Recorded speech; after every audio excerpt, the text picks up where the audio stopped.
汇集天下大事，聚焦华人热点。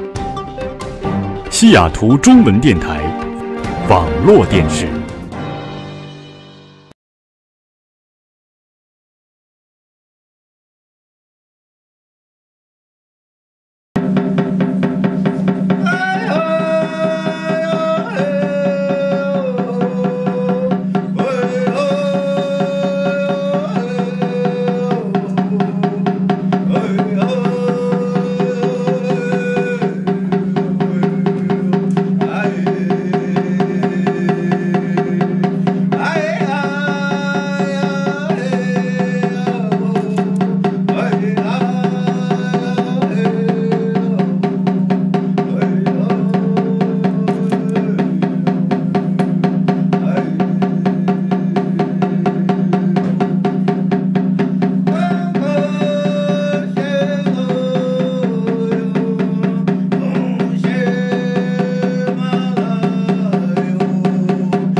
Durkan and I had an interesting conversation because they had prepared some notes for me, and they're very strong notes about her being a trailblazer, the first woman to be elected mayor in nearly a century, and the first lesbian mayor of Seattle.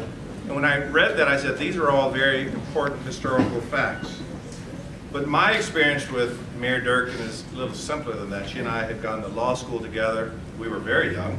Our kids had gone to school together, and I know her as a person who is extremely intelligent, extremely committed, and a person that I have no doubt will be one of the most effective mayors that this city will ever know in its history.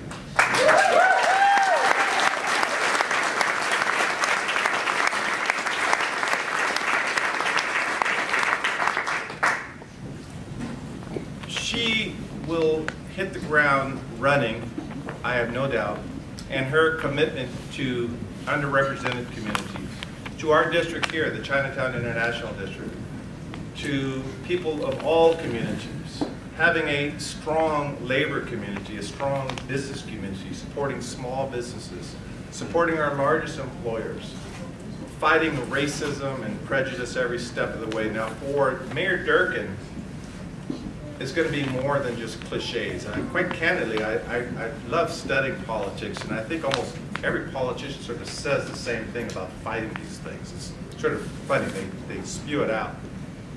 But I think the city and probably this country will know her story, what she had to overcome, her obstacles. And we're going to listen to that story, and we're going to learn from it. And because of that struggle that she has, her ability to listen, to fight for people, we're going to be a better city for it. So we are here for a swearing-in ceremony, and I will sort of take a back seat on the city council because we are just going to co-sign everything she wants to do.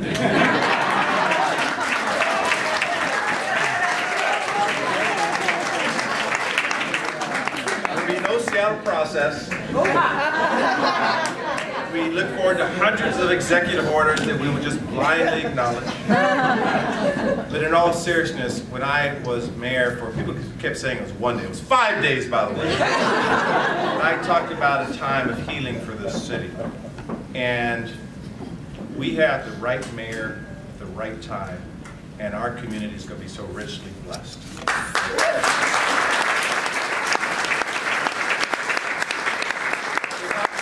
I'm going to introduce Ruth Ann Carose, and we all know the Carose family, and when you talk about fighting for education, how appropriate is Ruth Ann? Yes. How appropriate. When you talk about fighting for communities of color, fighting for underrepresented people, just being bold, the Carose name comes right to the top. In fact, her brother's over there, he and I got some personal stories about fighting that only he and I know, and that's why he's laughing. But they're usually fighting for good stuff, Paul. But I present to you someone we love and respect, and again, who more appropriate than Ruth Ann Carose? Durkan, especially here at the Chinatown International District, here in the Wing Blue Asian Museum. I have known Jenny for over 30 years. She's demonstrated her commitment to civil rights and social justice. She's a compassionate advocate for progressive policies, and most of all, I trust her to uphold our values. I know her character as a friend, and she's been a partner in working on civil rights and social justice issues for the last 3 decades. I'm really proud and feel privileged to administer the oath of office. Just step over here. You're an R. I'm an R. Raise your right hand. Repeat after me. I, Jenny A. Durkan. I, Jenny A. Durkan. That I possess all the qualifications prescribed in the Seattle City Charter and the Seattle Municipal Code for the position of mayor.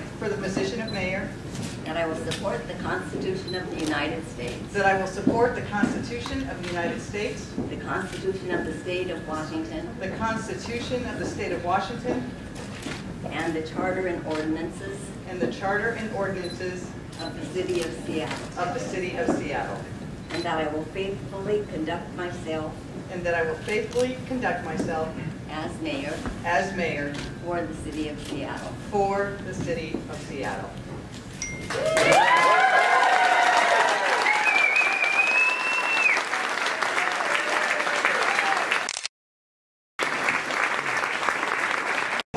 It's so special for me to have you here. Bruce, thank you. I tell you, both Bruce and Ruth Ann have such deep, deep roots in this community. And I can say that I was very fortunate to know each of their moms. Aki, Carosa, and Rose were 2 of the most remarkable women I've met, and their children are every bit as remarkable. So thank you very much. Hello, Seattle!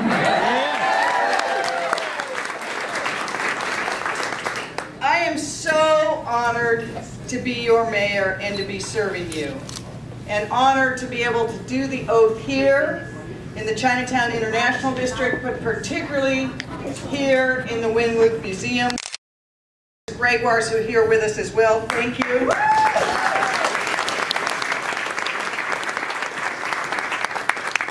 Chinatown International District is such a rich part of our heritage. And as I'll talk about in a little bit, it is such the perfect place for me to be signing the executive order that I will be signing here today. You know, the Wing-Luke Museum is such a special place and recalls such an important memory for our time. You know, Wing-Luke himself, as I'm talking about, was one of the first Asian Americans elected anywhere in the country, but the very first here in Seattle. And his story, which I'm going to talk about, is quintessentially, I think, a Seattle story of how we can overcome and recommit ourselves to civil rights in times that are difficult. We are a place where there's a vibrant cultural between us, a very rich quilt, but we know that that quilt has been frayed in recent years. Our city has grown so rapidly that too many people are being left out. Too many people have been pushed out and left behind. I decided that for this swearing in, I wanted you to know the kind of mayor that I was going to be. First, I'm breaking with tradition. That surprises you, right? Why come to City Hall? I wanted to bring City Hall to you.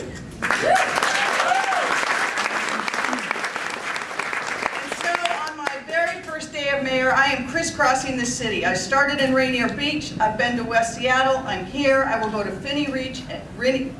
Sorry about that. They're going to really kill me when I get there. And I'm going to finish in Lake City. But every neighborhood, as I know and have learned again in this great campaign we had, is different from one another. It has its own characteristics, its own people. But while we are different neighborhoods and different communities, I want everyone to remember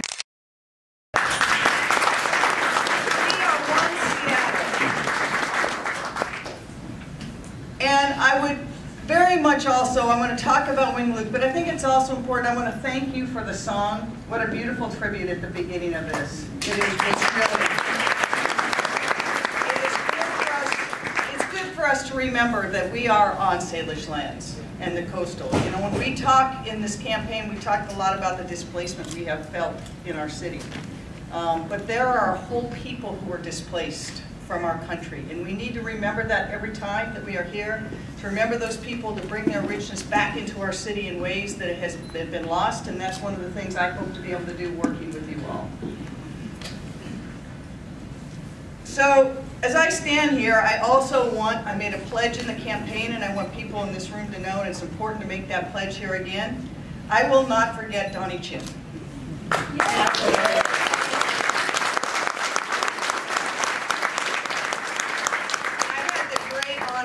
Years to meet him a number of times, and it is amazing that this person knew everybody, their stories, their families, who they were. And one of the first briefings I will get will be on that case, and we will be back to the community, we keep you informed. We know that that was a loss, not just of a person, but of a part of this community, and I will keep it at the forefront. So thank you very much for letting me be back here to do that. Believe it or not, it's been 92 years since we've had a woman mayor in Seattle. Why did it take so long? The last woman, Mayor Bertha Landis, she had a saying that she said that Seattle needed to be made a larger home. She thought of it as a place where people had to live and be welcome. And I think we have to bring that back. We need, as we rebuild this city of Seattle, this great, great city of Seattle, to rebuild it to make sure there is a home for everybody. We need to make sure that people know that they have a place here in Seattle. That we ensure that people, regardless of their race, their faith, their gender, their economic status, that Seattle is and will be their home. And we will make sure that that is true.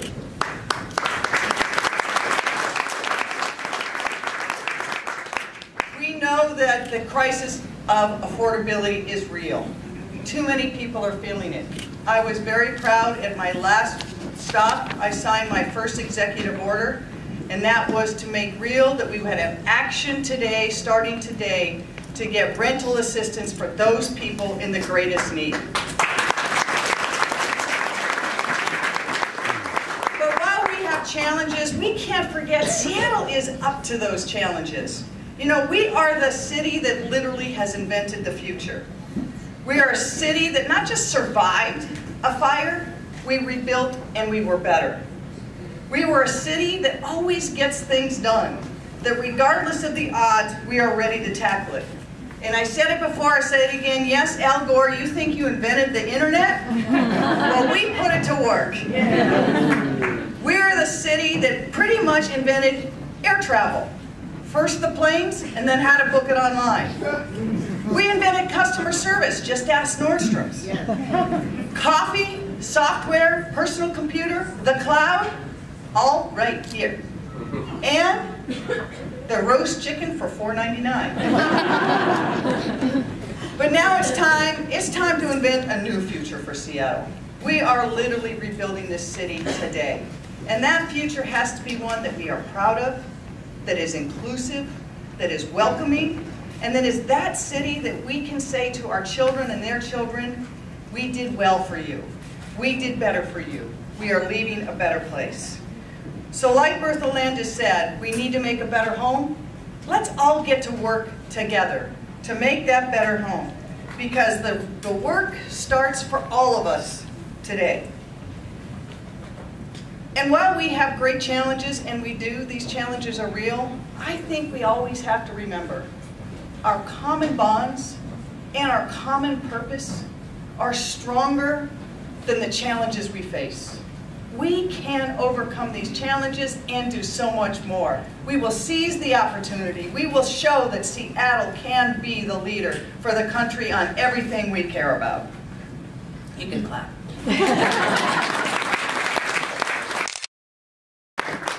So today is the day where we start making promises real. I will be signing an executive order to reaffirm our commitment to the Race and Social Justice Initiative.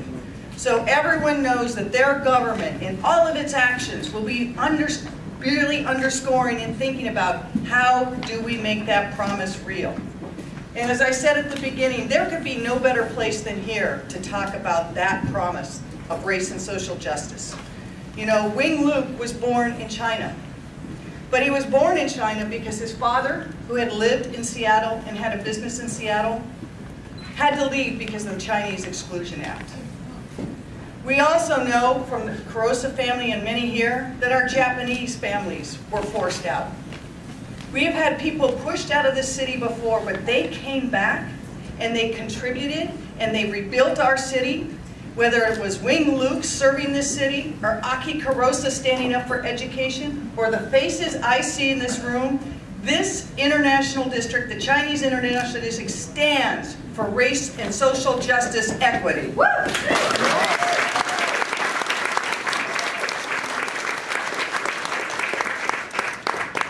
So, creating this great, inclusive, and more just society, there will be times when we will have to stand up to our president. And we will stand up to our president.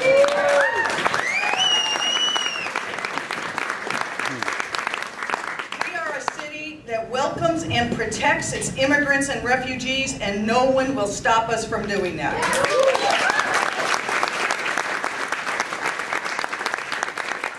And while we are not spoiling for a fight, we will not back down from what is right. There's a few things we all believe in that we will stand up for. We believe in science. And we will stand up for climate. We believe in justice for all. Justice for all. And we believe, no, we know that our city is best when we pull together, when we stand united, and when we don't let people divide us. That is what we will do in Seattle. We will build that progressive future together. We will lock arms and we will tackle the challenges we have, and we will do it together. As your mayor, I could not be more proud to be able to help lead in those efforts, but it will take all of us. It'll take everyone in this room and in the rooms I'm in tonight and have been in throughout the last 6 months. Because I have heard every place I have gone, people like me, we love Seattle. We believe that Seattle can. We know it will happen if we do it together. So let's start tonight, let's get to work, let's make Seattle even greater.